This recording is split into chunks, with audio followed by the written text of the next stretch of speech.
এসব তোর জন্য হয়েছে। শুরু তুই করেছিলিস।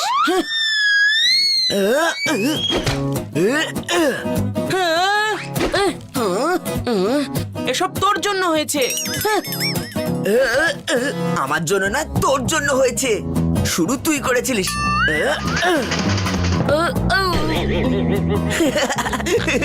মিথ্যাবাদী, তোর মতো ভাইয়ের থেকে তো শত্রু ভালো।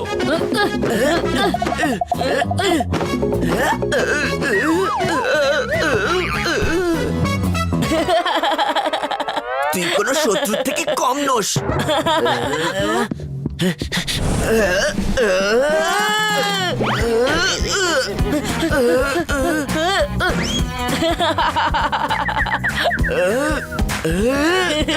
বান্টি,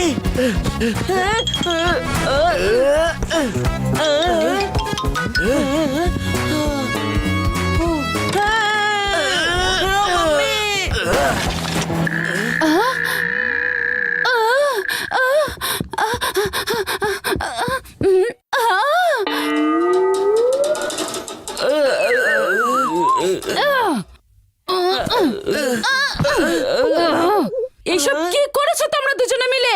মাম্মি, এইসব এই চিকুর জন্য হয়েছে।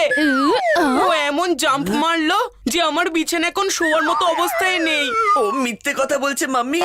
আমি ওর বেডে লাফিয়েছি ঠিকই, কিন্তু ভেঙেছে ওর ওয়েটের জন্য। ও যে এত এত পেট পুড়ে খায়। চুপ, একদম চুপ।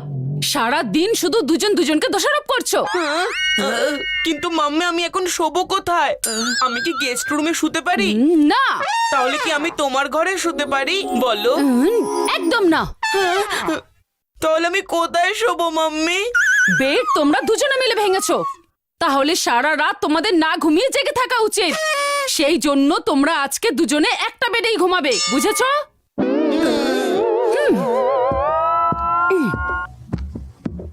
তোর সাথে তো এক প্লেটে খাবারও খেতে পারি না, তাহলে এক বিছানায় শোবো কি করে? ওইসব আমি জানি না। আমাকে সকালে তাড়াতাড়ি উঠতে হবে। আমি চললাম ঘুমোতে। হ্যাঁ, আমিও এই বিছানাতেই শোবো। খুব এসেছে। আর শোন, আমার বিছানা রাইট সাইডে, তাই আমার রাইট সাইডে শোবারই অভ্যেস আছে। আর তুইও শোন, আমি রাইট হ্যান্ডেড ব্যাটসম্যান, তাই আমারও অভ্যেস রাইট সাইডেই ঘুমানোর।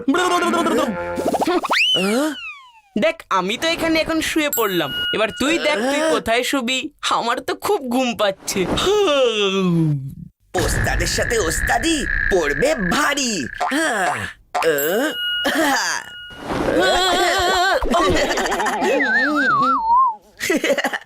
এটা কি করছিস তুই? কিছু না, চাদরটা একটু ময়লা হয়ে গেছিল, তাই ভাবলাম একটু পরিষ্কার করে নি।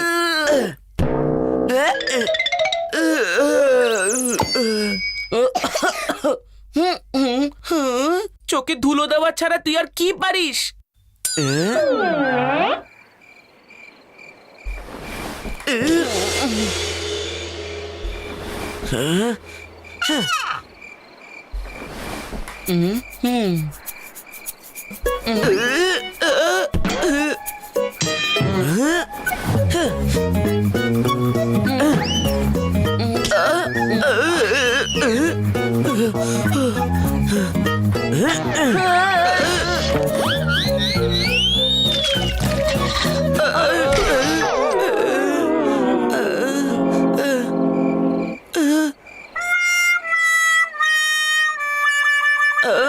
ব্যাটা বান্টির বাচ্চা,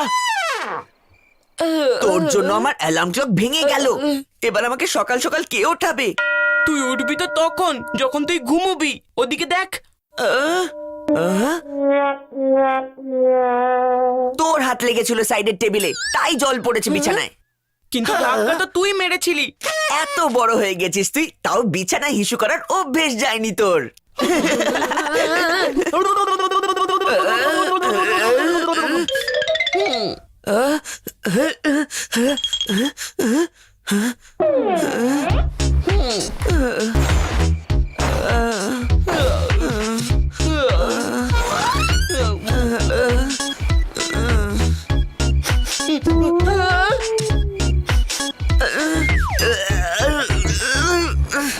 আরে বান্টি, তোর পা থেকে গন্ধ বেরোচ্ছে। তুই তো এমন ভাবে বলছিস যেন তোর পায়ের থেকে পারফিউমের গন্ধ বেরোচ্ছে। এই বান্টি, বাজাস না আমার মাথার ঘন্টি। চিকু চচ্চড়ি, তুই তোর পা নিচে রাখ। চিকু, বান্টি, তোমরা ঘুমিয়েছো তো? হ্যাঁ হ্যাঁ মাম্মি। মাম্মি, মাম্মি আছে বলে তোকে ছেড়ে দিলাম, বুঝলি? আমারও সারা জীবন তোর সাথে শোয়ার কোনো বাসনা নেই, শুধু আজকে রাতের জন্যই কম্প্রোমাইজ করলাম।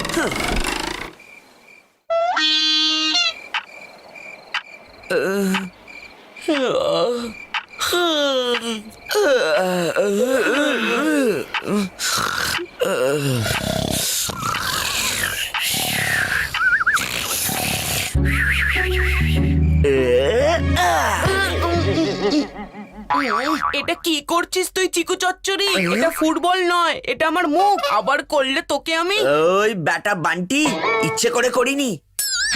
আর শোন, আর আমি ক্রিকেটার, ফুটবলার নই। হ্যাঁ, খুব এসেছে।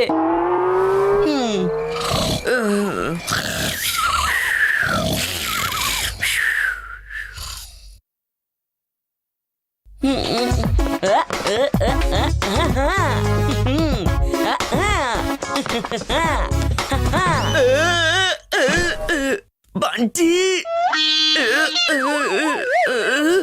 নিজের পাকে কন্ট্রোলে রাখ। আমি তো ডান্সার, আমার পা তো চলতেই থাকে।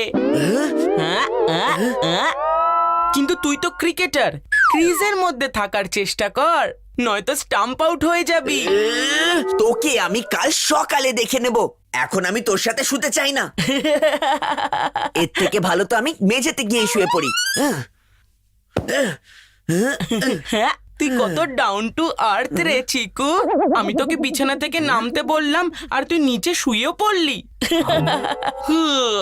যাক, ভালোই হলো।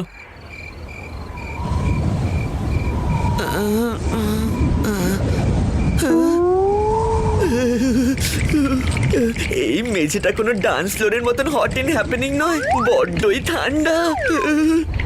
আমার ঠান্ডা না লেগে যায়, এর থেকে ভালো আমি ঘুমাবোই না।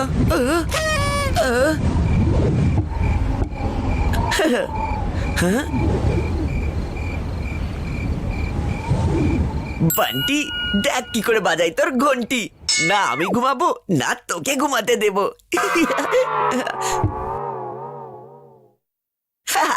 শহর থেকে অনেক দূরে এক গ্রামে একটা ভুতুড়ে দরজা ছিল। ওই দরজার ওইদিকে কি ছিল সেটা কেউ জানে না। যেই দরজার ওপারে যেত সে আর ফিরে আসতো না। পূর্ণিমার রাত ছিল। এটা তুই কি করছিস? আগে ঘুমোতে দিচ্ছিলি না, আর এখন আমাকে ভয় দেখাচ্ছিস? দেখ, তুই তো জানিস আমি ভূতে কত ভয় পাই। তোর যদি ভয় লাগে তাহলে তোর সেটা প্রবলেম, আমার একদমই ঘুম আসছে না। এই জন্য টাইম পাস করার জন্য সারা রাত আমি এই ভুতুরে গল্পই পড়বো।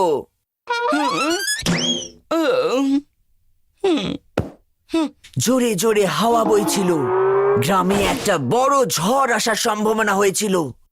দেখ, তুই যদি আমাকে এভাবে ভয় দেখাস তাহলে আমি রুমের থেকে বাইরে চলে যাব।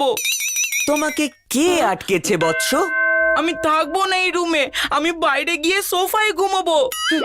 যাও বৎস যাও, সোফা তোমার জন্য অপেক্ষা করে আছে।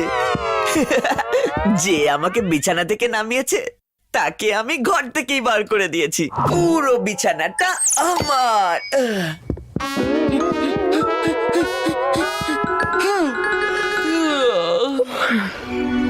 দুরন্ত হাওয়াকে উপেক্ষা করে একটা ছোট্ট বাচ্চা ভুতুরে দরজার দিকে এগিয়ে যাচ্ছিল।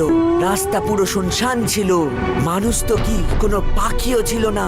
কিন্তু ও এই কথাটা জানতো না যে দরজার ওপারে গেলে, একবার গেলে আর ফেরা যায় না। ও চলেই যাচ্ছিল, কিন্তু হঠাৎ ওর পিঠের ওপরে কেউ হাত রাখলো, আর তারপর না না, আমাকে ছেড়ে দাও, আমাকে ছেড়ে দাও, না আমাকে ছেড়ে দাও। এত রাতে আমি কেন এসব পড়লাম?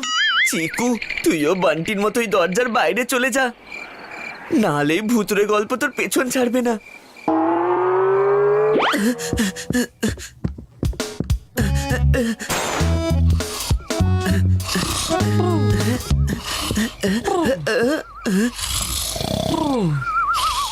অ্যাডজাস্ট করে এখানেই শুয়ে পড়ি।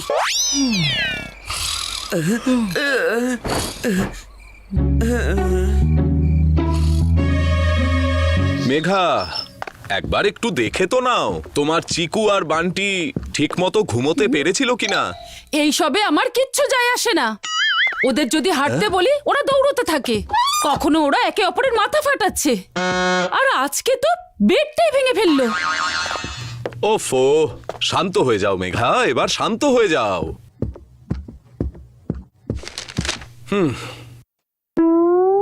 হ্যাঁ, আরে এ কি দেখছি, চিকু বান্টি একসাথে। মেঘা, দেখে যাও। হ্যাঁ, চিকু বান্টি, তাও আবার একটা সোফাতে। আজকে রাতে তো বৃষ্টি অবশ্যই হবে রাজীব। আরে সত্যিকারের বৃষ্টির কথা জানি না, কিন্তু আমার মনে আনন্দের বৃষ্টি এখনই শুরু হয়ে গেছে। আগে ভাঙা বেডের টুকরোগুলো দেখলাম, আর এখন আমার হৃদয়ের 2 টুকরোকে দেখছি, তাও আবার একসাথে। ও আমার 2 সোনা বাবা।